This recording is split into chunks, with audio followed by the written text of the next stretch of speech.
학교 다니는 학생들에게 시험만 없으면 다닐만 하겠죠. 그죠? 시험이 없으면 다닐만 한데 시험 문제는 늘 두 가지예요. 주관식이냐, 객관식이냐. 그래서 객관식 문제는 사지선다형이 있고 오지선다형이 있고 그래요. 그러면 예를 들면 사지선다형이 쉬워, 오지선다형이 쉬워요. 뭐 어떤 사람은 사지선다형이 쉽다고 하고 어떤 사람은 오지선다형이 쉽다고 하는데 주관식이 쉬워요? 객관식이 쉬워요? 응? 그러니까 공부 잘하는 사람은 주관식이 쉬워. 근데 공부 못하는 사람은 객관식이 쉬워. 그러니까 여러분 들켰다고 생각하지 마세요. 남의 얘기한 거니까. 근데 우리가 사지선다형, 오지선다형이 아니라 양자택이라는 경우가 있어. 1번, 2번 중에서 택하라. 그럼 여러분 어떻게 해서 이게 더 양자택일이 쉬워요? 사지선다형이 쉬워요? 이거 아까 제가 얘기는 잘 대답 못하잖아. 자, 양자택일이 쉬운지 제가 여러분하고 한번 시험을 해보려고 그래요. 어떻게 하냐면 오늘 점심에 나는 짜장면 짬뽕 하면 하나 둘 셋 하면 자기 먹고 싶은 걸 얘기하는 거예요. 연습해 볼게요. 오늘 점심은 짜장면 짬뽕 하나 둘 셋 이렇게 하는 거예요. 자, 하나가 안 되는군요. 자, 다시 잘 들으시고 자, 오늘 점심 나는 비빔밥 설렁탕 하나 둘 셋 비빔밥이 많죠. 자, 잘 들으시고 내가 주일에 가는 곳은 성당 교회 하나 둘 셋 이거 다 맞아. 자, 그 다음에 잘 들으시고 즐거운 교회 담임 목사님이 좋아하는 것은 돈가스 하나님 하나 둘 셋 아니 야, 나 실망해요. 돈가스라고 말하는 사람은 어떤 거야? 자, 그럼 다시 한번 우리 즐거운 교회 주소는 만수일동 만수호동 하나 둘 셋 송 집사는 몇 동이야? 5동이야. 5동. 만수 5동. 자, 그래서 양자택이라면 쉬울 것 같지만 또 그렇지 않아요. 근데 하나님께서 늘 우리에게 뭘 말씀하시냐면 문제를 내실 때 양자택일이야. 근데 하나님께서 정답을 가르쳐 주셔요. 밑줄 쫙, 동그라미, 별표, 돼지꼬리 해가지고 분명히 정답인 문제를 가르쳐. 하나님의 뜻이 뭐냐? 나 하나님의 뜻이 뭔지를 몰랐어요. 그렇게 하지 못하도록 아예 하나님의 뜻에 별표하고 밑줄 치고 동그라미하고 돼지꼬리까지 해주신단 말이죠. 근데 이걸 못 맞추는 거예요. 여러분 복과 저주 하면 뭘 선택하시겠어요? 사망과 생명. 말은 잘해요. 아니 이건 제가 여러분을 우습게 보는 게 아니라 하나님이 이스라엘 백성들에게 야 너희 앞에 복과 저주를 놓을 거야. 사망과 생명과 사망을 놓을 거야. 뭘 선택할래? 근데 하나님이 복의 동그라미, 생명의 동그라미 해놓으셨어. 근데 뭘 택했겠어요? 이스라엘 백성들은 왜 망했어? 복을 선택해서 망했어요? 저주를 선택해서 망했어요? 저주 선택했다니까요. 그러면 이스라엘 백성들은 생명을 선택해서 망했어요? 사망을 선택해서 망했어요? 왜 말을 못해? 사망을 선택했다니까요. 한두 명이 아니라 민족 전체가 그랬어요. 이게 뭐냐면 하나님을 믿는 하나님의 백성들, 믿는다고 하는 믿는 사람들의 믿음의 현실이야 이게. 하나님 분명히 하나님의 뜻을 우리가 알려주셨어요. 복이다. 나 복이야 복. 근데 저주를 선택한단 말이에요. 자, 생명의 생명. 근데 꼭 이 사망을 선택한단 말이에요. 여러분 우리가 하나님의 뜻을 몰랐어요 이렇게 말하지 못하도록 하나님이 하나님의 뜻을 분명히 이건 내 뜻이야 하고 내 뜻이라고까지 말씀하신 것이 신약 성경에 7군데가 나와요. 그래서 오늘 첫 번째 오늘 본문에 보니까 하나님께서 이건 내 뜻이라고 말씀하신 것이 뭐냐면 성령 충만이야. 성령 충만. 자, 그래서 하나님께서 뭐라고 18절에 보니까 오직 성령으로 충만함을 어떻게 하라고요? 받으라 이렇게 말씀하셨어. 이것은 받아도 돼도 안 받아도 되고 하는 것이 명령이야. 하나님께서 누구에게 명령하시는 거예요? 우리에게 지금 이 아침에 명령하시는 뭐를 받으라고요? 성령 받으라가 아니라 성령 충만을 받으라는 거야. 근데 이 받으라는 것이 명령형일 뿐만 아니라 현재형이야. 언제 받으라는 거야? 지금 받으라. 그리고 이 태가 뭐로 되냐면 수동태로 돼 있어요. 그럼 수동태는 내가 이것을 갖고 내가 막 이런 게 아니야. 내가 줄 거야. 내가 줄 테니까 너희는 받아. 손 벌려. 입 벌려. 이렇게 말씀하시는 거야. 그러니까 이건 수동태로 돼 있어가지고 내가 가졌어요. 내가 받았어. 이게 아니라 하나님께서 줄 테니까 너희들은 받아야 돼. 이렇게 명령하신 거예요. 그러니까 성령 충만은 하나님의 뜻이라는 거야. 난 너에게 성령 충만을 줄 거야. 받아.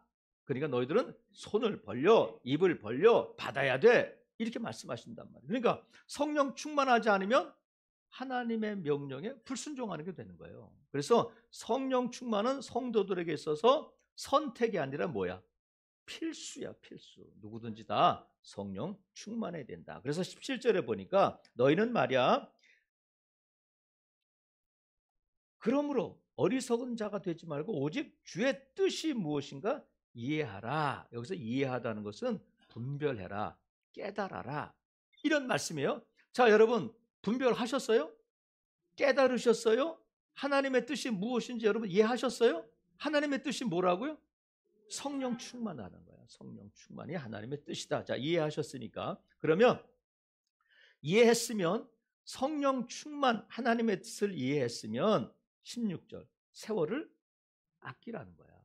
세월을 아끼라는 것은 기회를 사라, 대가를 지불하라. 그러니까 성령 충만이 하나님의 뜻이라면 그것을 알았으면 성령 충만하기 위해서, 하나님의 뜻을 이루기 위해서 세월을 아껴야 돼. 기회를 사고 대가를 지불해야 돼요.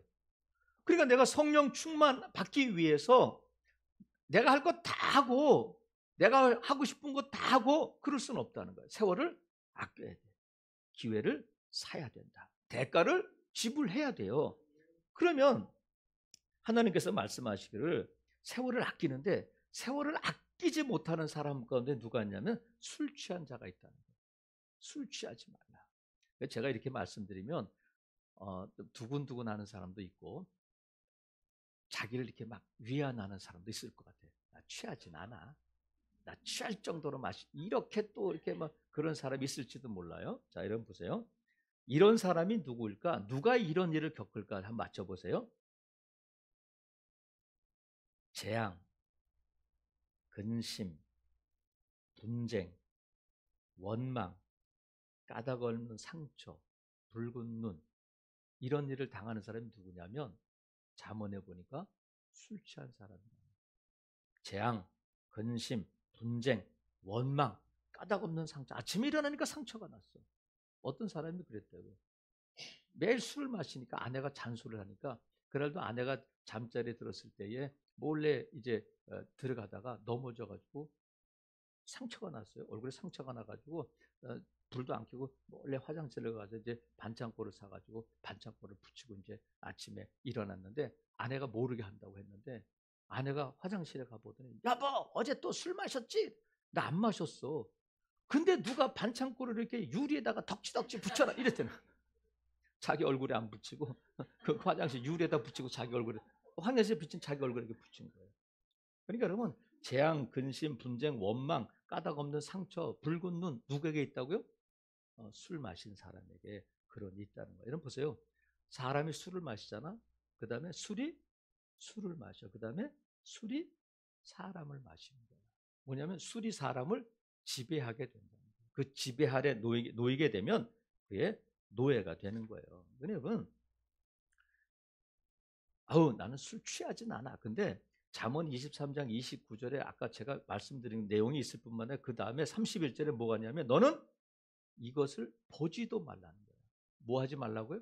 보지도 말라는 거야. 뭐를? 술인데 술이 뭐냐면 포도주야. 포도주는 뭐 보지도 말라는 거야. 그래서 여러분, 나는 술은 안 마셔. 이게 꼭 술만 얘기하겠느냐고. 어떤 사람은 돈에, 어떤 사람은 게임에, 어떤 사람은 취미에, 드라마에, 마약에, 핸드폰에, 인터넷에. 우리가 정신 팔려 있는 것이 얼마나 많아요. 정신 팔려 있는 것이. 우리가 애들한테 그러잖아요. 밥 먹었는데 딴친, 야, 너 어디다 정신 두고 있는 거야? 너 어디 정신 팔려 있는 거야? 여러분의 정신이 팔려 있는 것이 어디야?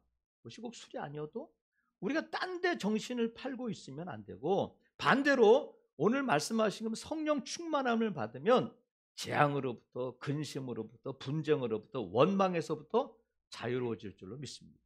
그래서 술 취하지 말라. 이는 방탕한 것이니까, 헛된 것이니까 뭐 하라고요?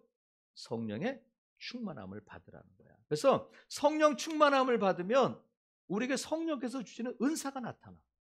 다양한 은사가 나타나요. 그 은사로 하나님의 몸된 교회를 섬기고 주님의 일을 하는 거예요. 또 성령이 충만하게 되면 성령의 열매가 나타나. 우리에게 뭐가 나타난다고요? 열매가 나타나. 그래서 성령의 은사, 성령의 열매에 대해서는 말하려면 오래 걸리니까 여러분 우리가 성령의 충만함을 받으면 뭐가 나타난다고? 먼저 은사가 나타난다. 그 다음에 성령의 열매가 나타난다.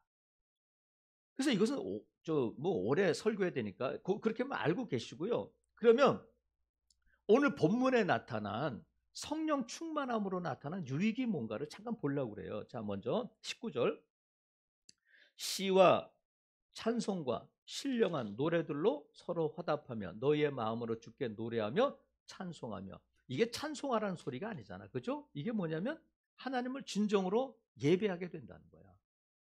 참된 예배자가 되는데 영과 진리로 예배하라고 하셨잖아요. 앉아있지만 말고 딴 생각하지 말고 너 자식 생각하고 집에 가스불 생각하지 말고 너의 몸과 마음과 다 해서 성령의 인도하심을 따라 하나님을 예배하는 것이 어떤 예배라고요?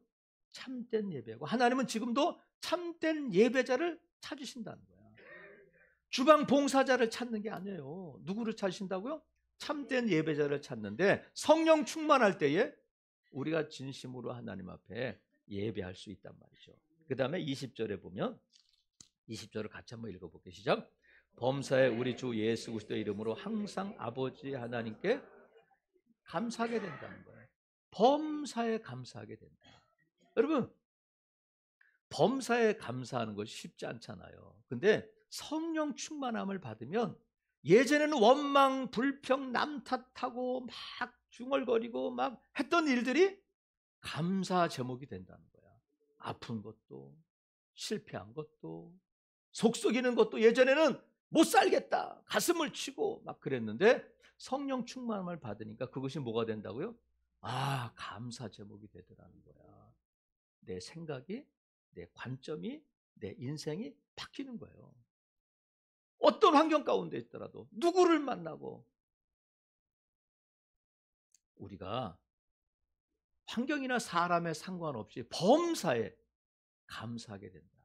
여러분 감사하기를 원한다면 뭐 받으라는 거야? 성령 충만해야 돼.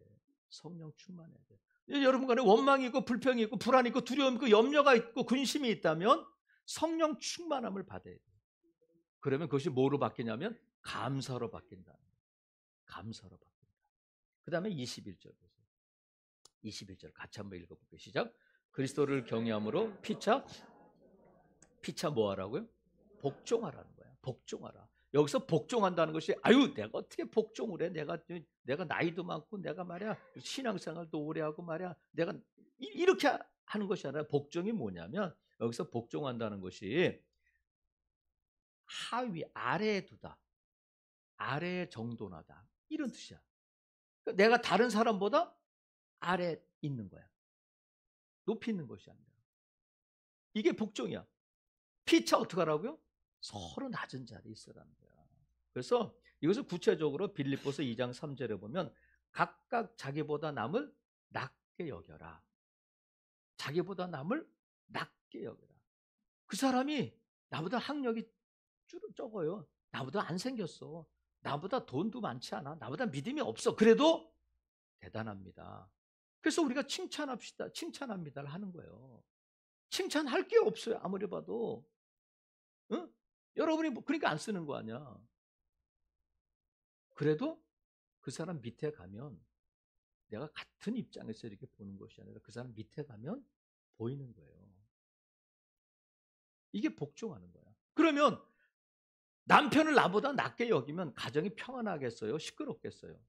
평안하지. 성도가 성도를 나보다 낮게 여기고 그 사람 밑에 내가 있어서 이렇게 집사님 이렇게 보면 교회가 평안하겠어요? 시끄럽겠어요? 피차 복종하는 교회는 다툼이 없어요. 싸울 게 없잖아. 집사님 잘하셨어요. 집사님 잘하셨네요. 이렇게 되는 거거든요. 그래서 이 평안에 매는 줄로 성령이 하나됨을 힘써 지키려면 피차 복종해야 돼. 성령 충만하면 그렇게 된다는 거야. 그러니까 아직도 내가 누구 때문에 괴롭고 누구 때문에 마음이 없고 누구 때문에 입이 삐쭉 나오고 하면 무슨 증거예요 그게? 아직 내게 성령 충만이 안 됐구나. 그럼 뭐예요? 하나님 뭐라고 말씀하셨어? 성령 충만함을 받으라고 하셨잖아요. 하나님의 뜻이야. 그럼 보세요. 내가 성령 충만한지를 어떻게 하냐면 반대로 성령 충만하면 피차 복종하게 돼요. 근데 내가 도저히 할 수 없어. 근데 하나님이 하라고 하니까 복종하면 성령 충만이 임하는 거예요.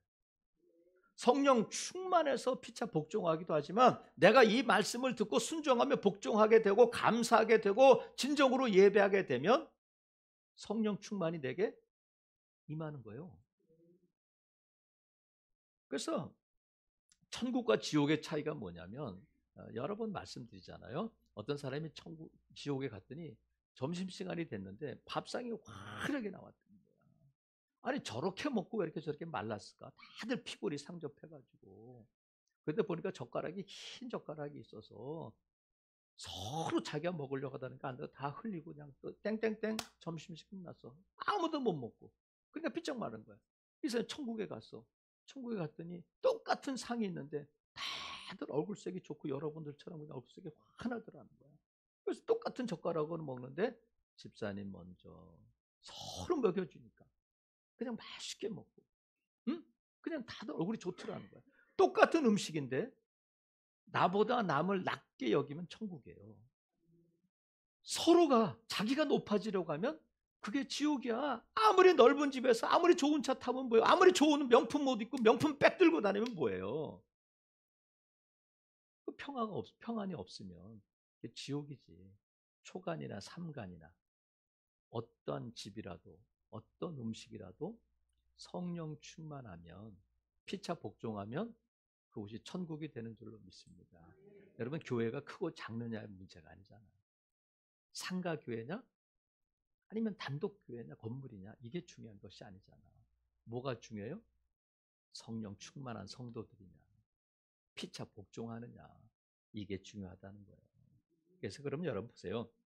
그러면 이제 어떻게 하면 우리가 성령 충만을 받을 수 있을까? 어떻게 하면 성령 충만을 받을 수 있을까? 하나님 말씀하셨잖아. 내가 줄게. 주세요. 그게 아니라 하나님께서 에스겔에도 말씀하셨어요. 내가 너희 사는 곳을 에덴 동산 같게 해줄 거야. 그래도 너희는 내게 구하여야 한다. 구해야 주신다는 거예요. 그러니까 성령 충만을 받아라 하셨으니까 네 주님 주세요 하고 입을 벌리든지 손을 벌리든지 마음을 벌리든지 해야 된다는 거야. 그래서 어떻게 하면 우리가 성령 충만을 받을 수 있느냐는 먼저는 사모해야 돼. 뭐 해야 된다고요? 사모해야 돼. 성령 충만은 받아도 되고 안 받아도 되고 하는 것이 아니라 반드시 받아야 되니까 내가 어떻게 된다고요? 사모해야 돼. 사모해야 돼. 막 성령 충만. 여러분 저는 성령 충만을 사모하는 것 같아요? 안 사모하는 것 같아요? 사모해요. 그 이유는 좀 이따 말씀드릴게요. 왜 이건 명령이니까. 저는 아침에도 개인적으로 나서 기도할 때도 성령 충만하게 해주세요. 시편 107편 9절에 보면 그가 사모하는 영혼에게 만족을 주시며 줄인 영혼에게 좋은 것으로 채워주심이로다. 사모하는 영혼에게 만족을 주신다는 거야. 사모하는 영혼에게 성령을 부어주실 줄로 믿습니다. 내가 성령 충만에 대해서 기대도 안 하고 생각도 없는데 하나님이 주시면 받겠냐고. 오늘 이 시간부터 지금도 그랬었겠지만 성령 충만 주세요 하고 여러분의 마음이 온통 성령 충만으로 사모하는 마음으로 채워지기를 주님의 이름으로 축복합니다. 사모하는 만큼 성령 충만이 부어지는 거예요. 그래서 시편 143편 6절에도 보면 주를 향하여 손을 펴고 내 영혼이 마른 땅같이 주를 사모하나이다. 손을 펴고 마른 땅같이. 마른 땅이 뭘 사모해? 비를 사모하는 거지. 성령을 내가 사모해야 된다는 거야. 비 한 방울만 주세요. 한 줄기 빛만 내려주세요 하고 메마른 내 심령에 성령의 담비를 부어달라고 사모해야 된다는 거야. 그래서 하나님께서 사도 바울을 통해서 우리가 오후에 살펴보겠습니다만 너희는 더욱 큰 은사를 사모하라는 거예요. 사모하라. 그런즉 내 형제들아 예언하기를 사모해라. 더욱 큰 은사를 사모하고 예언하기를 사모하고 너희가 은사를 사모해야 된다는 거야. 성령 충만을 사모해야 된다는 거야. 저와 여러분 안에 제가 이렇게 설교하는 이유는 뭐냐면 여러분 안에 이 사모하는 마음이 풀리듯 샘솟듯 일어나기를 위해서 그래요. 성령 충만이 내 안에서 이루어지기를 원합니다. 사모하고 여러분들이 좋은 집 살기를, 아파트 당첨되고 좋은 집으로 이사 가기를, 아니면 여러분의 가슴을 뛰게 하는 게 뭐야? 오늘 저와 여러분이 성령 충만 여러분 안에 이 마음이 샘솟듯 일어나기를 주님의 이름으로 축복합니다. 사모한다면 기도해야 돼. 기도해야 돼. 자, 사모가 여러 가지로 나타날 수 있잖아요. 근데 기도는 두 가지예요. 기도하는 것과 기도 받는 것이 있어요. 오순절 마가의 다락방의 사도행전 2장에 보면 성령이 120명의 제자들에게 바람처럼 불처럼 각자에게 임하잖아요. 각자에게 임하잖아요. 근데 그들이 뭐 하고 있었냐면 오로지 기도에 힘썼다는 거야. 오로지 기도에 힘썼다는 것은 뭐예요? 기도 제목이 하나야. 성령님을 부어주세요. 성령님이 우리 가운데 임하여 주시옵소서. 이곳에서 120명의 제자들이 한 가지 기도의 제목을 가지고 합심해서 그것만을 오로지 기도에 힘썼다는 거야. 사모하며. 그럴 때 성령이 그들 가운데 한 사람도 예외 없이 임한 줄로 믿습니다. 오늘과 예배 마지막에 함께 기도할 때 모든 성도들에게 어린아이들까지 성령의 임하기를 주님의 이름으로 축복합니다. 우리가 사모하며 기도할 때에, 그리고 또 하나는 기도를 받는 거예요. 사마리아 성에 큰 기쁨이 있었는데 베드로와 요한이 찾아가 보니까 성령을 못 받았어. 그래서 베드로와 요한이 그들에게 안수할 때에 성령이 그들에게 임했다는 거예요. 그리고 바울이 전도여행을 가다가 에베소에 들렸는데 제자들이 있는데 너희가 성령 받았냐? 우리가 성령이 있는지도 몰랐어요. 무슨 세례 받았어? 요한의 세례 받았어요. 그랬더니 불러놓고 그들에게 안수할 때에 성령이 그들에게 임했다는 거야. 그러니까 기도할 때 성령이 임하고 기도 받을 때도 성령이 임하는데 여러분은 누구에게 기도 받아야 돼? 담임 목사에게 기도로 받아야 돼. 그럼 기도 받을 때 여러분 성령 받아 못 받아? 정확하게 대답은 못 하잖아. 그러니까 여러분이 내가 오로지 기도에 힘써가지고 1년이 될지 2년이 될지 모르잖아. 그런데 베드로가 바울이 안수하니까 그 즉시 성령이 임했다는 거야. 그러면 여러분, 하나님 내게 성령 충만해서 그것을 기도하지만 여러분이 해야 될 일은 뭐냐면 우리 담임 목사님 성령 충만하게 해주세요. 성령 그 기도하는 것이 훨씬 빠르다. 왜? 제가 성령 충만하면 여러분들이 기도할 때 여러분이 성령 충만하면 좋잖아요. 그러니까 여러분이 꼭 기도할 때마다 빠지지 말고 기도해야 될 것이 우리 목사님 성령 충만하게 해주세요. 그게 여러분이 사는 길이기도 해. 뭐가 빠르겠어요, 여러분.